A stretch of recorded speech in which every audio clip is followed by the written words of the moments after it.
Good afternoon, members and friends of Trinity Cathedral of the Episcopal Diocese of Nevada. As I had announced last week, I will not be taking specific questions today. I will make a few general announcements here in the beginning before my presentation on the celebration of the Eucharist during these times of social isolation and distancing. So first, let me begin with announcements. We continue to record our services, our Thursday Eucharist at 12:10 on Thursdays. That can be viewed anytime after 12 or after 1 o'clock. And our weekend liturgy is recorded on Saturday at 10:30 a.m. Again, these are recorded both to Facebook and to YouTube for your viewing whenever it is convenient for you to do so.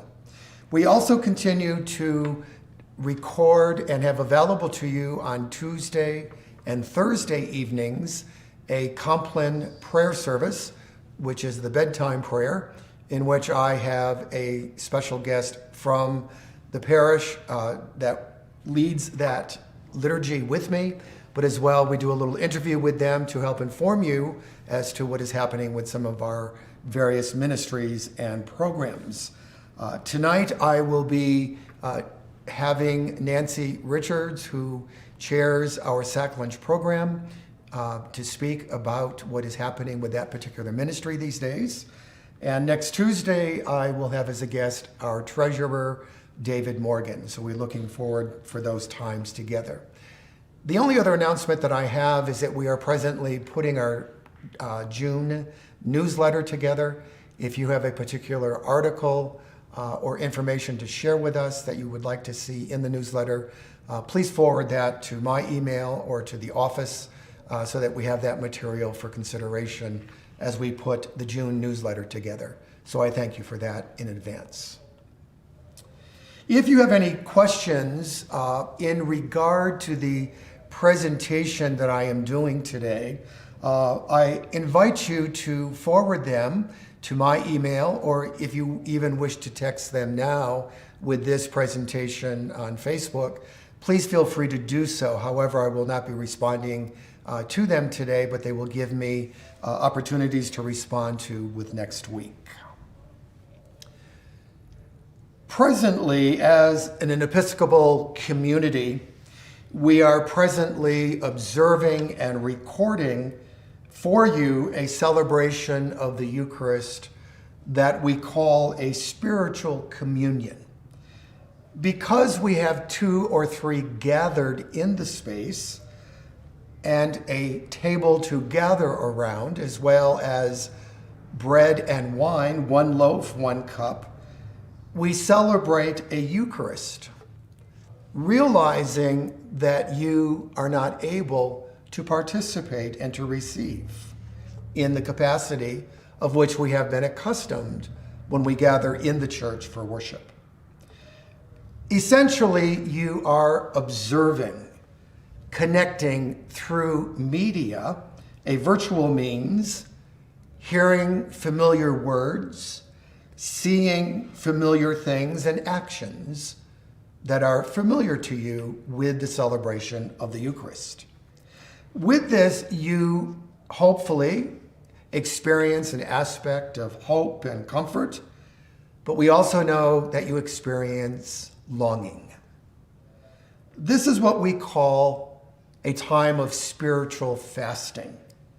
You are involved in a communion fast because a physical presence of us being together in this place at this time, in the present moment, is not possible. The question that is then raised is, why can't we participate in a Holy Communion celebration? Why can't we use the vehicle of the internet with streaming and recording? It is essential that I say that this is not so much about us as individuals and our wants, because God, through the mystery of being the body of Christ, is still present to each of us. Rather, what is primary And what is essential is the appropriate means of celebrating the sacraments, both Eucharist and baptism, by preserving its meaning and the integrity of what it is about, as it has been passed down to us through the ages. I'll be explaining that a little bit more later. But the question that I raise for you is this: virtual celebration of the Eucharist, good idea or not? My presentation today is influenced by the familiar words of Father Peter Kirsty of England, and reflects much of the conversation that has been happening among the clergy, and especially among the bishops, the Anglican clergy and bishops of London, England. The major thoughts that I share with you are from the Englishman Charles Bell. He wrote an article called Eucharistic Feast: Participation, Representation, and Sacramental Integrity in this time of social distancing. Bell deals with the sacramental integrity of how we celebrate the Eucharist and offers some very key truths that I believe are essential to the heart for us to hear and for us to contemplate. Along with Bell, I do not believe that virtual communion is an option for the Anglican and Episcopal communion.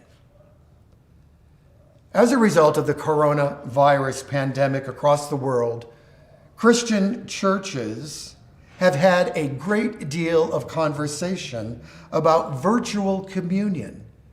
Is it a viable option for celebrating the Eucharist? Gathering through streaming and Zoom meetings have spoken of placing bread and wine in front of the computer, the priest at his or her end of the computer, you at yours, and having the consecration done by the priest. And when receiving, concluding that this is valid communion, just as it would be when we are gathered together in one place, as we do with our Sunday worship. The only difference, however, is that worshipers are not present to one another in real time and in real space when we celebrate it virtually. This is, I believe, a huge problem. Recognizing that we are in a difficult situation right now because we cannot hold in-person worship gatherings, we are in a situation of waiting until we are able to come back together again as a community. So what we are experiencing is a communion fast, which is not a bad thing. It is something that enhances our yearning and appreciation for this sacramental gift of grace. Prior to getting into several main points as to why virtual communion is not a good thing, and realizing that what we are doing is a spiritual communion with fasting, which is a good thing, is to begin by focusing on the reality and the fact that there is a physical character to the sacrament that is critical to its practice, and to get rid of that element, that aspect, is doing it to our peril. There are several concerns I have that are at the heart of virtual celebrations that make it most difficult, I believe, to promote it as a valid means of communion. This is a very controversial topic right now, and I know that we will be seeing many writings coming forth from clergy and from theologians arguing of what we should and could be doing during this time of the pandemic. I begin with the fundamental statement that I do not believe that a virtual gathering is a real gathering of people. Now, some will say that meeting virtually of people is a good thing and in many ways is a gathering. But I believe it is not. There is a physicality of people coming together that God established in real time, in a real place, that is critical to the sacraments and to our human and divine interactions. A virtual meeting is not the same in the same room with others.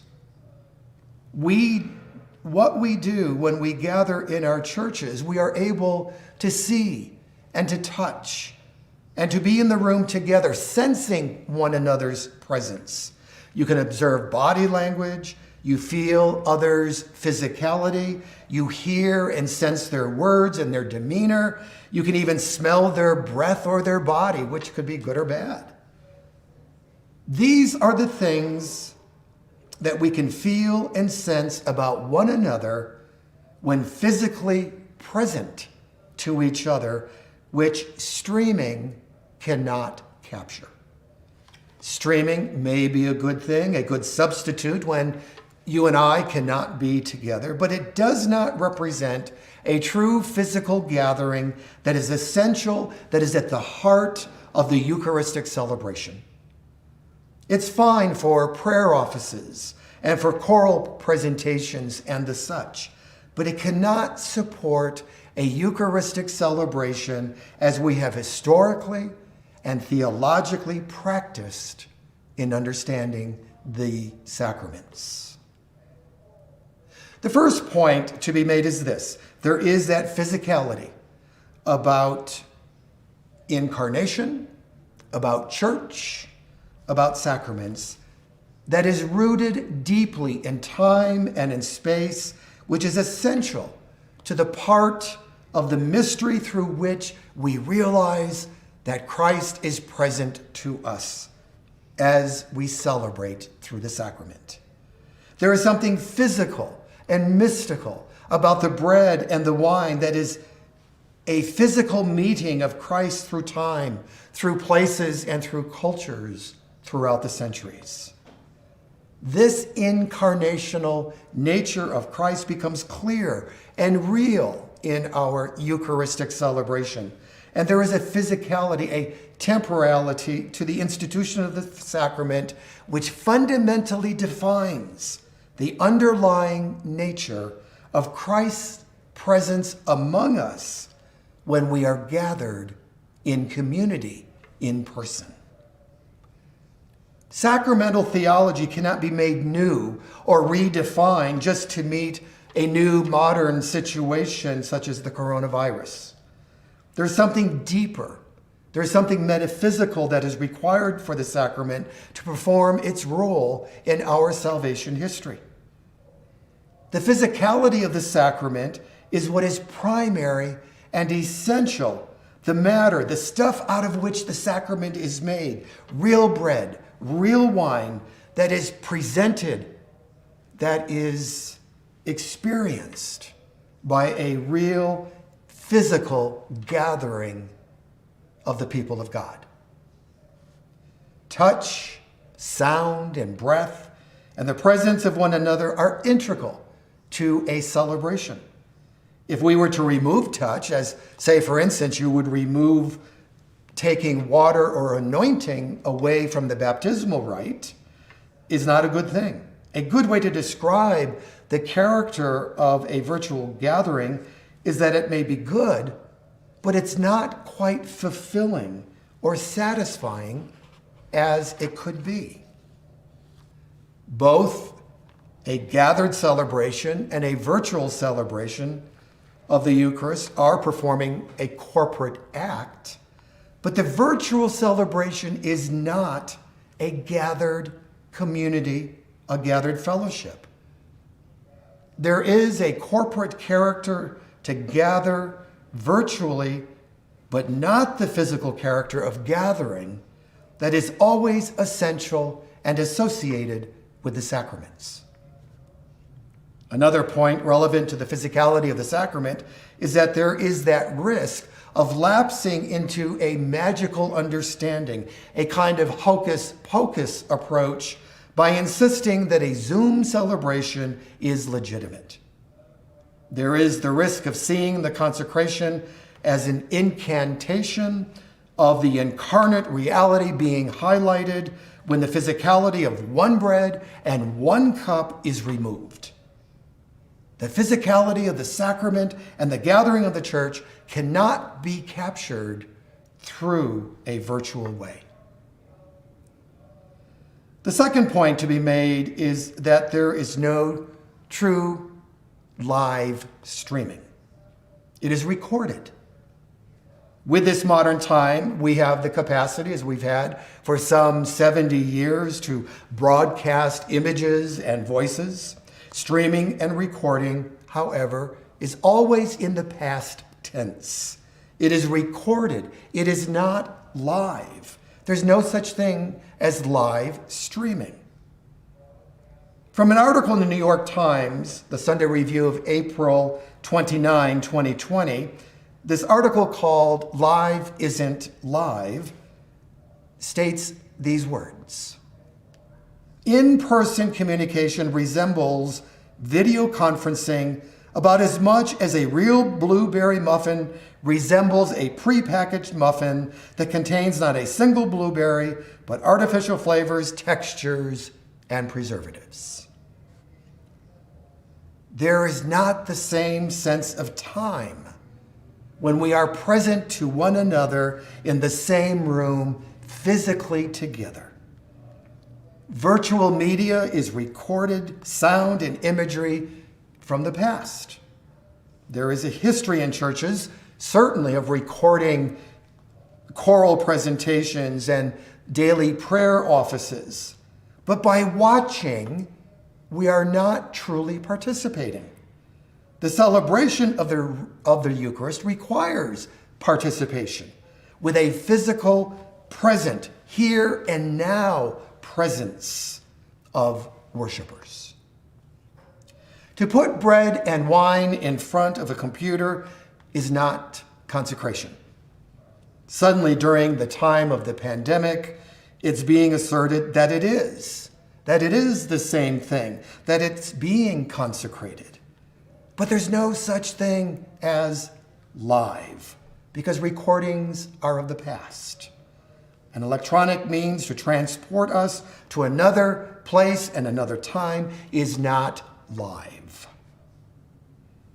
What has changed is that suddenly we have this modern way of thinking. Because we live in this post-modern consumer society, we have been hardwired to want what we want when we want it. This is our way of thinking. And because of it, we lack patience, we lack abstinence. We can't do without. As a society, we feel that we have certain rights, that there is a sense of entitlement. The consumer is king, and we want things immediately. Simply think about your own anticipation when you know that a package is to be delivered to you, and when it doesn't come when it is expected, how we become unraveled. But look at the early church, the martyrs, those periods of history where Christianity and Christians as a whole were deprived of worship and being able to receive the Eucharist. If such martyrs, say for instance, were present today, they would be shocked and they would laugh at us for what we are doing. There have been times when whole communities, such as in Japan or in China or portions of the old Soviet Union, when the church went underground, and for years they could not celebrate the Eucharist. They had to abstain for months and for years. And most of the demand and request for virtual celebration represents our modern way of thinking, our culture that we have a right to expect what we want when we want it. It's simply about individualism and entitlement, and that, my folks, simply undermines our approach of what it means to be a believer. It undermines our whole sacramental observance, and it is polar opposite to what we are about as community. The third point to make is that virtual celebrations are inherently and fundamentally exclusive. There's a little article by Alice Wally called Church Time, which shares this particular concern. When you think about societies today, who is it that has access to technology and to the media? It is the middle class folks and higher who have access and who have the ability to deal with technology. But for the vulnerable and the lower class of society, there is hardly any participation. In other words, there is such a thing as internet poverty. When you are creating a virtual invite, you are actually creating boundaries for inviting only a set number of people. This is not the same when we as churches open our doors and invite anyone who cares to enter in. What we do is public worship, a public act. It is not exclusive. And this is the dangerous thing as we allow the wealthy or the elite to control as to who is included and to who is not. This is not who we are as a church. We simply need to recognize that many do not have access to technology, nor the ability to purchase or to operate it. The final point I wish to make, and this is in regard to clergy. Those who are celebrants of the Eucharist through our ordination. As ordained persons, clergy have a presence over the celebration of the Eucharist that involves a certain sense of being a custodian or a guardian of these sacramental gifts and celebrations. The order of priest is that we are guardians over how we celebrate, how we run appropriately, and over the people who have been properly prepared and trained to receive the sacrament of baptism or Eucharist.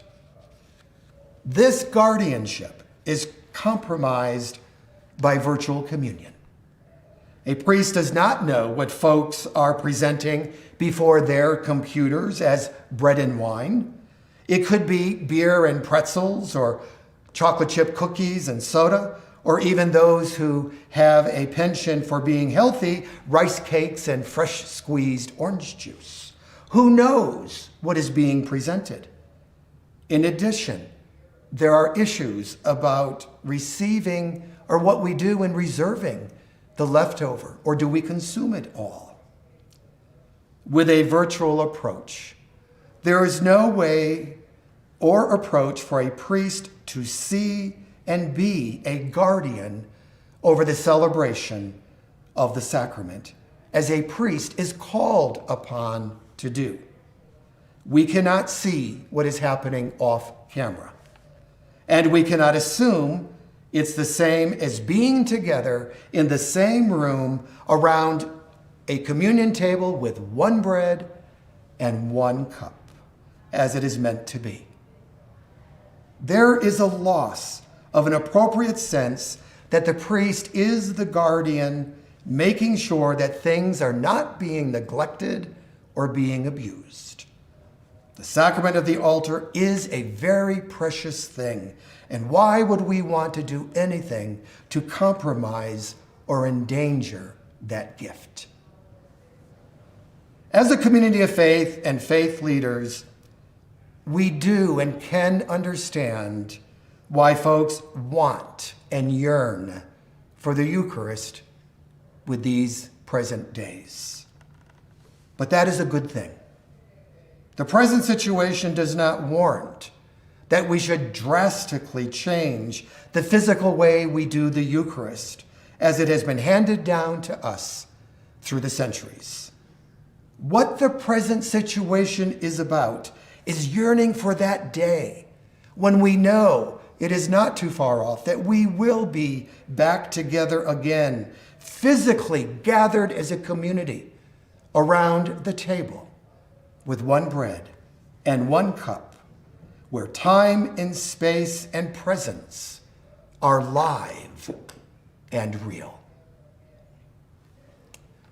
Thank you for listening today, and may God bless you all.